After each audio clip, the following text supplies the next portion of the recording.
Hey, here we are. It's Bills by the Numbers, where we let the stats tell you where the Bills are at. We're presented by FanDuel. Make every moment more. Coming up as the divisional playoff round approaches, what is the state of Buffalo's pass rush since Von Miller has been out of the lineup? We dive into the numbers.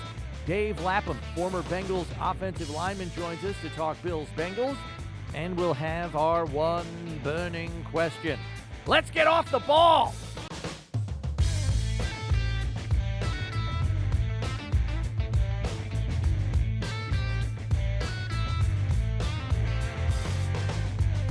Happy you could join us here on Bills by the Numbers. Bills Wall of Famer Steve Tasker, Bills insider Chris Brown here with you. And it's been a total of 6 games now that the Bills have played without the services of one Von Miller, who was lost for the season due to a partially torn ACL on Thanksgiving.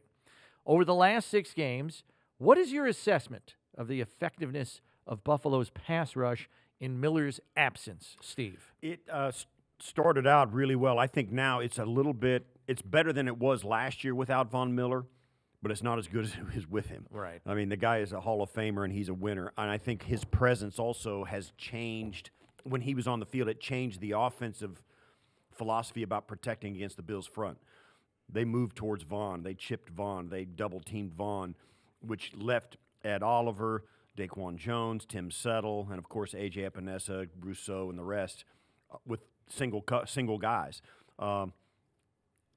If you take the top guy off of any group, any position group in the league, you're going to feel it. And I think the Bills have felt it. But I do like what I've seen from the Bills, not only in the pass rush, but also in the run defense. Their defensive tackles have been a huge upgrade over the course of the last 18, 19 games this season. And that has also helped them in their pass rush because they're in a lot of third and longs this year that they weren't last year. So, yeah, I think the pass rush is good enough. I don't think there's any reason to wring your hands over it. I think this team, it's not the best one in the playoffs, no question about it. I don't think this is the best pass rush in the playoffs. No. But I think they're good enough with the guys in the back end to make this go. And I think if there's any weak link in an offensive line that they're facing, they're going to exploit it. Yeah, it's kind of a shame because the whole reason this team signed Von Miller were for these games right now. That's the main reason they got him, because they lose in the playoffs last year, and it's due in large part to the fact that they didn't have a closer coming off the edge on defense to end the game. Yeah. And in the games that Von Miller played this year, he ended 2 of them. Got the sack in Kansas City in week 5, and then got another one at the end of the game, I want to say against Detroit. He did it in L.A. He got some and in L.A. as well. So he was a closer, and you're going to miss that now. That veteran presence, guy that knows when the game is big, he's got to step up, and more often than not, he does. You don't have that anymore, and when you're playing Joe Burrow, Patrick Mahomes, you want your closer there. And they're going to have to rely on the younger guys who have come along. I mean, Greg Rousseau finishes with 8 sacks on the season. He ties Von Miller, even though Von didn't play in the last 6 games. We're assuming he'd have more than 8. But he tied Von Miller for the team lead come season's end, and it's been encouraging to see out there on the field. I think he's taken a step this year, but it's not the same. And I think Leslie Frazier's deployment of blitz schemes is a testament to that. He knows they're not getting home enough, and that it's going to have to be manufactured by other means. Taking a look at the numbers over those 6 games without Von Miller, Buffalo's pass rush ranks 15th in QB hits with 34, 15th in sacks with 17, and 10th in QB pressures over that span. We should mention the quarterbacks faced over that 6-game stretch are as follows: Mac Jones twice, Mike White, Tua Tagovailoa, Justin Fields, and Skylar Thompson. Do those figures alter your assessment of the effectiveness of the pass rush, knowing they haven't faced an elite quarterback? Yeah, I mean you've got to take marks against them. And let's face it, though, a lot of the pass rush statistics aren't about the quarterback. It's more about the offensive line that you're facing. Chicago's offensive line is certainly not that good. However, the Miami Dolphins came in, although they were nicked up, they played some guys on their front that were, Taron Armstead played in the game against Buffalo here. So their left tackle was intact. Certainly the New England offensive line, while their offense hasn't been good, their pass protection has been fine. They've got a quarterback that can't run at all, and certainly that helps your pass rush. But that's a team that was flirting with the playoffs because of their offensive line and their run game and their defense. So I'm not going to discount everything that the Bills did up front because they did play bad quarterbacks, but they played pretty good offensive lines. And so that, to me, gives you some optimism for how well they can play against the Bengals and the rest, and these guys coming down the stretch. They played a beat-up offensive line in Miami this past week in the wild card playoff, and they got 4 sacks on the day. So that's a pretty good outing, and it's right in line with kind of where they have been. Some would argue they should have had more against the third-string quarterback, but whatever. They should be playing a beat-up offensive line again this week, and we'll be talking with Dave Lapham, Bengals radio color analyst, a little bit later to dive into that and what that could mean for Buffalo's pass rush going forward. Knowing that the Bills will be facing Joe Burrow and possibly Patrick Mahomes or Trevor Lawrence the week after, is a middle-of-the-pack pass rush ranking in some of those categories, Steve, good enough against those kinds of quarterbacks they're going to be seeing from now on, or might Leslie Frazier have to go to other means to get the pressure he deems necessary to render them ineffective? Well, you're going to do all of that anyway, but the question is, do you have to do any one thing too much? And do you become predictable? That's the problem. I think that's not going to be the case. I still think this Bills defense, if they're getting a third and 7 plus, they still will feel confident in rushing 4, and they can get home. The ball will have to come out on time. If they get in 3rd and longs. But that's going to be the crucial element. They've got to play well on 1st and 2nd down as well. Now, these teams also, like Cincinnati, like Kansas City, the teams left in the AFC, and Jacksonville for that matter, they're not afraid to throw on 1st down. Mm-hmm. You got to be good all the time. And so it does give me some hope that this is going to be a better stretch for the Bills' pass rush than they have had over the past 3 years, just because not only the experience that they've gained, but also the depth they've got down inside. The tackles are a part of this, and their ability to push the pocket has really helped those guys on the edge. So I think, I think I'm not hesitant about the matchup going into these games.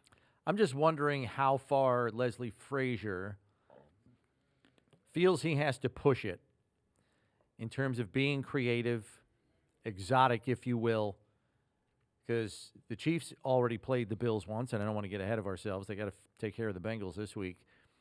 And we know Joe Burrow, more often than not, even when he gets sacked a ton in the game, really doesn't affect his play. He doesn't care. People talk all the time about you hit Derek Carr early 3 or 4 times in a game, he turns into a turtle. Right.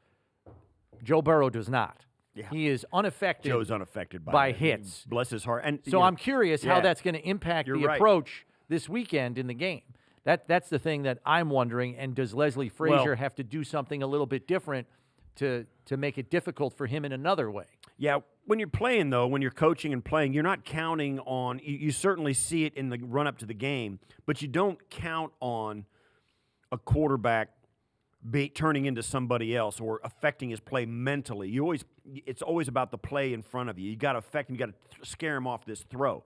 You got to scare him off this decision. You got to fool him into making a bad throw or make him pat the ball because you fool him. You don't really try and coach in a small play-by-play way.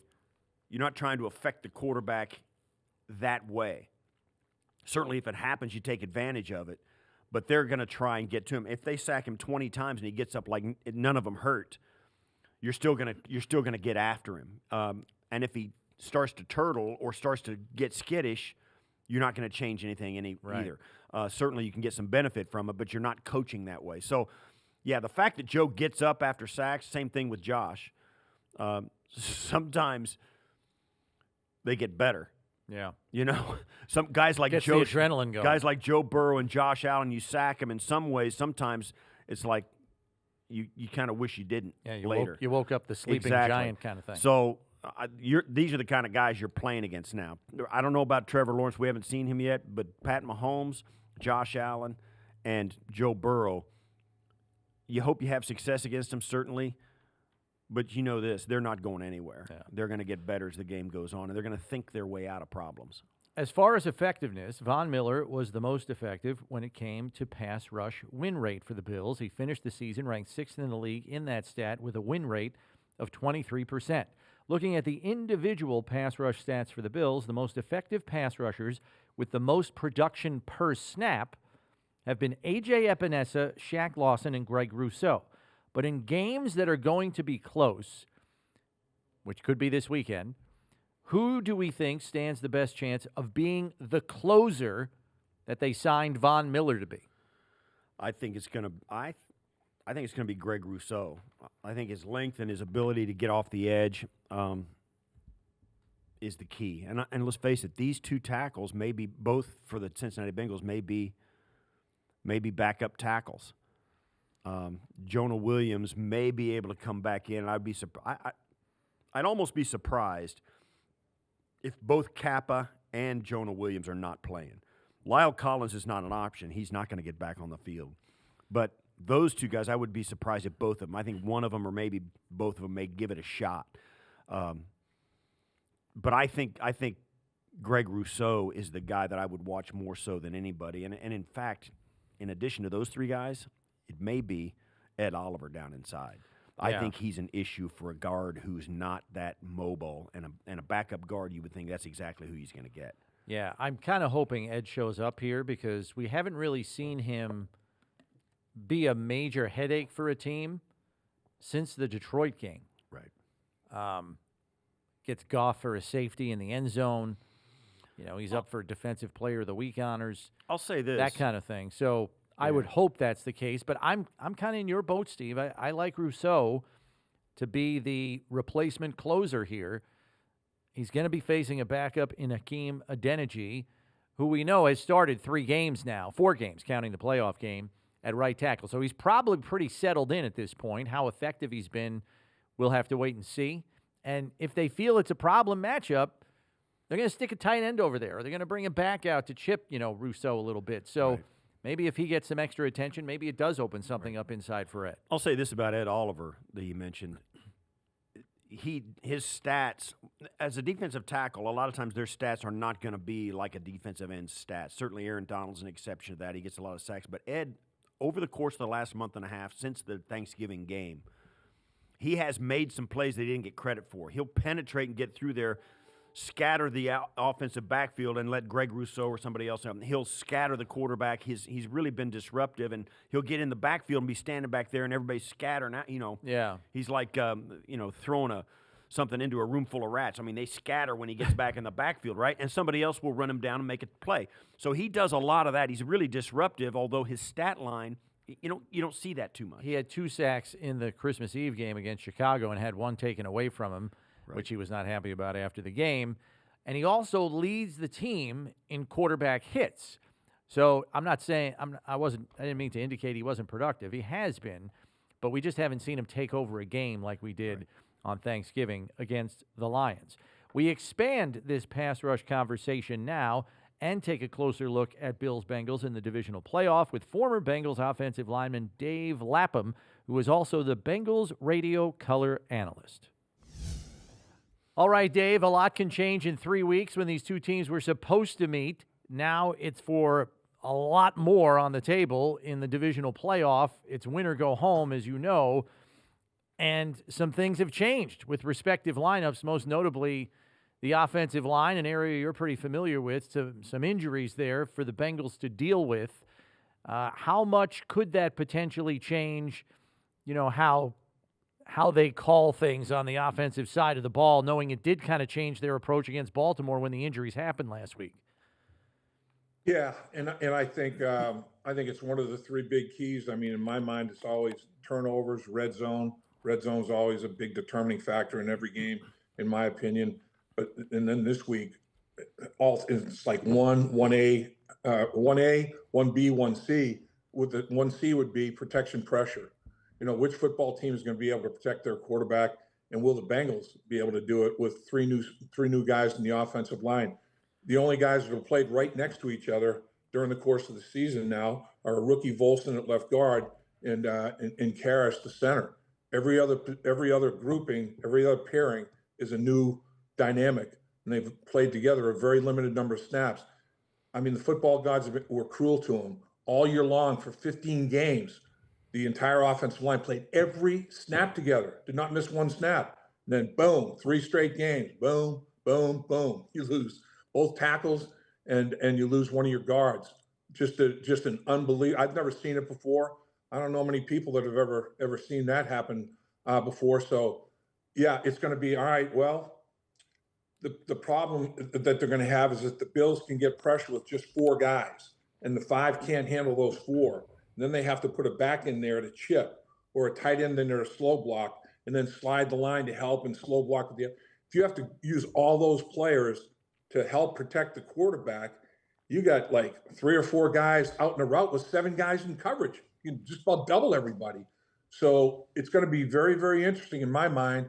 How will the Bengals coaching staff adjust to, man, their pressure is just a 4-man rush.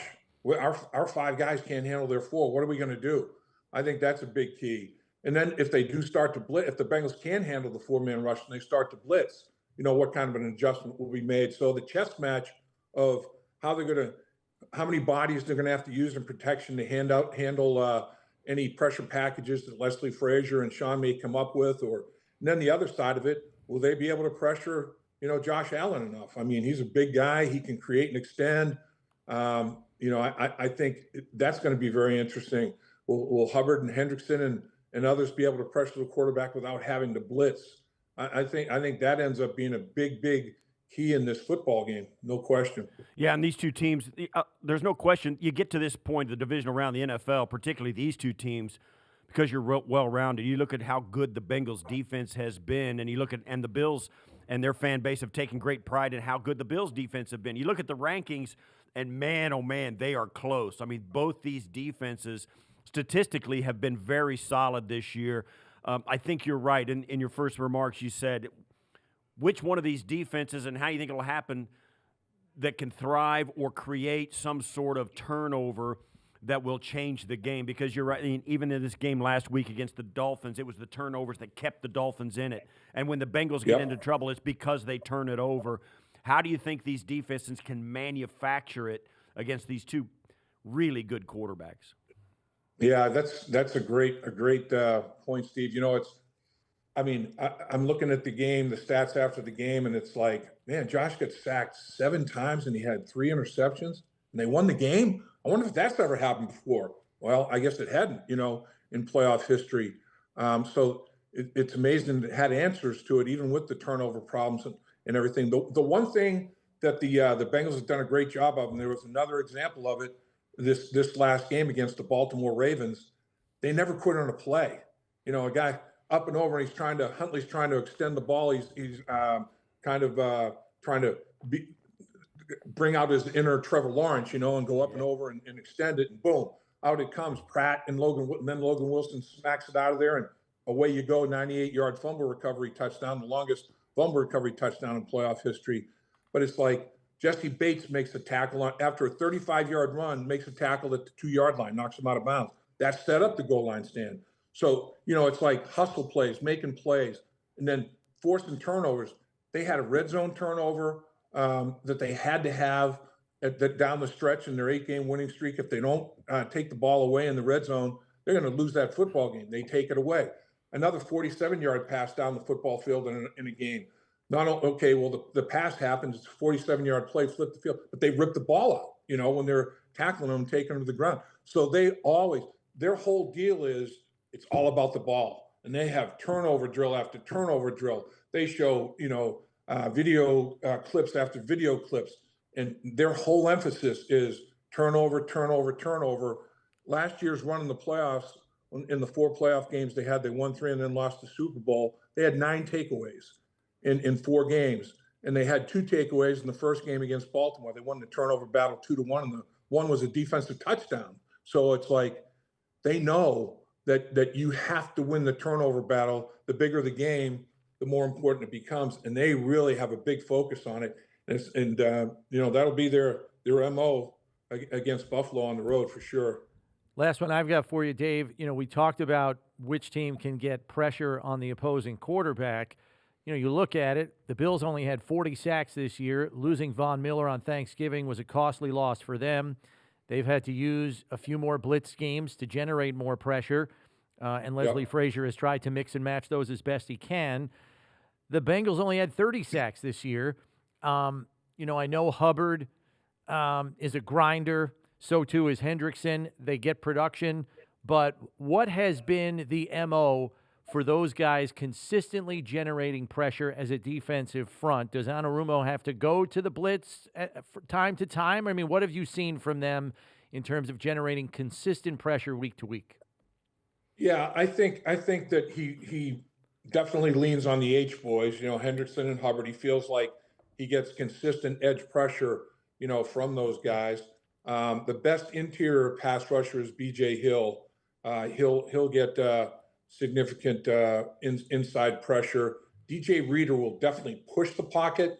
He's not going to have a lot of dynamic. He's not like Oliver's quick as a hiccup. That dude is quick inside.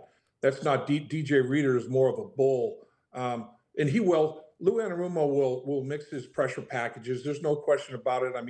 He has been magnificent this year as a defensive coordinator. I think a lot like Sean and Leslie. It's back down. It's back end oriented. He disguises coverage more than anything. He wants the quarterback to be confused, hold the ball for another beat, or totally confused and make him run with the football or whatever the case may be. And then he'll mix his pressure packages as well. He'll load the line of scrimmage and you don't know which of the 7 are coming. So he does a lot of that. He's a big disguise guy, and that's how if he has to do things like that to create pressure, he'll go in the lab as a mad scientist and concoct something. He's been really good, this year coming up with new stuff on a weekly basis. He's been fun to watch. He makes adjustment after adjustment out there, like all the good ones do. Dave, thanks so much, man. Appreciate you. We'll see you this weekend up here in Buffalo. Thanks. You got it. Thanks a lot, guys. Appreciate you both. All right, we now test Steve's trivia chops as we make the pass rush part of the numbers game. Steve, we're going to see if you can name the Bills' pass rushers in the top 10 for single-season sack totals not named Bruce Smith. Okay, so Bruce Smith holds, are you ready for this? 7 of the top 10 spots on the single-season sack list. Right. So knowing that we're moving a bit further down the list, obviously to get 10, let's see how well you can do in naming single-season sack leaders for the Bills not named Bruce Smith. So there's still 10 of them, you're saying? It's not just 3. We're going with the next 10. Next 10, all right. There are a couple of guys here that appear a couple of times. Mario Williams. Mario Williams actually appears once, let me see, twice, 3 times a lady. 14.5, 13, and 10.5. So he's got 3 of those spots. So you got 7 left. I will say Jerry Hughes. Jerry Hughes just outside the top 10. He had 2 seasons of 10 sacks. Bryce Pop, top of the list, 17.5. I'll say Phil never had a season like that. Phil Hansen. Phil is just outside, had a 10-sack season in 95. Aaron Schobel, good answer, Steve. He has 3 of them. He had, 14 in 2006, 12 in 2005, and 11.5 in 2003. Kind of a forgotten guy in a forgotten era of the Bills, unfortunately. Went to 2 Pro Bowls as well. Chris Kelsey. No on Chris Kelsey. Let's see. Cornelius Bennett. No on Bennett. 9.5 was the best he ever did.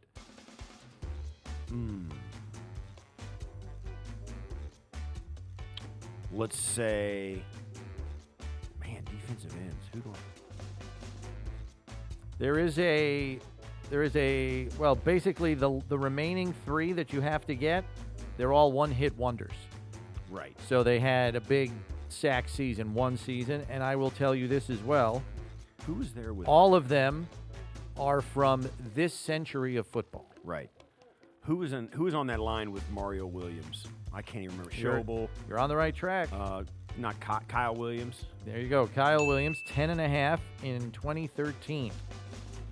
You got 2 guys left, Steve. You can do it. Who's the other? Not Ted Lyons. Nope. Let's go. Not Chris Kelsey.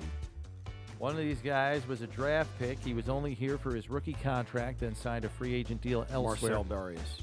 Nope, not Marcel. He's just outside the top 10 with 10 sacks in 2013. And then there's another guy here. Shaq? He's not Shaq. There's another guy here who came as a veteran free agent and surprised people with his pass rushing abilities. Man, you got me. This is a hard one for me. Okay. Let me give you another hint. So, second round pick of the Bills. He was an Ivy Leaguer. Oh, Marcellus Wiley. There you go. Marcellus Wiley in 2000 with 10.5 sacks. Then this other guy was largely a special teams force for the early half of his career. Then comes to the Bills, plays on defense, and has a monster year and goes to the Pro Bowl as a defensive player. And it was within the last 7 years.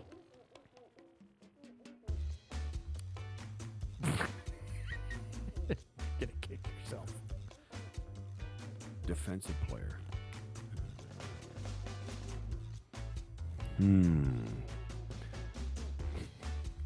I think our people in the Taiwan control room know Jones. this by the sounds we're getting from that room. Taiwan Jones, Metakevich, a special teams guy who came in and was a defensive. Came as a special teams guy, but then earned a role, a starting role on defense. Oh, Lorenzo Alexander. Boom diggity, Steve. Lorenzo Alexander, 2016. He had 12.5 sacks, made the Pro Bowl. I think he was Pro Bowl MVP that year, too. He got a car out of the deal. How about that? They never gave me. All right, it took you a minute, but you got there, wow, Steve. Good that was job. hard. Lorenzo, good for him. Yeah. Way low. Pretty Awesome. Pretty wild. All right, who wants to win $1 million? Well, you can with FanDuel's free pick'em style game, Hi-Lo. Pick teams from 4 different stat categories that you think will score the highest or lowest for the week. The more you get right, the more you can win. Get them all right, and you could win up to $1 million. Just go to FanDuel.com/Hi-Lo to play. That's H-I-L-O. I've got high and low for total points this week here in the divisional playoff weekend. I'm taking the Eagles high for points. They're facing the Giants. And in their 2 regular season meetings, Philadelphia scored 48 and 22 points. I think they'll be somewhere in between those two. But I believe 30 points is possible for the Eagles. So Philly high for points. Low for points, I'm going with the Cowboys. I just cannot see them duplicating what they did last Monday night against that 49ers defense in San Francisco. I think they'll struggle to get to 20.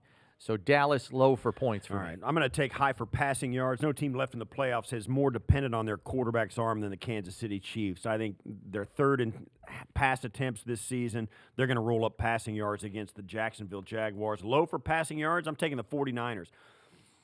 Brock Purdy's a great story. It's going good for him, but the pass rush with Micah Parsons and DeMarcus Lawrence, they're not going to be able to throw it that well because he's not going to have time to do it. So I'm going to take low for passing yards, Brock Purdy.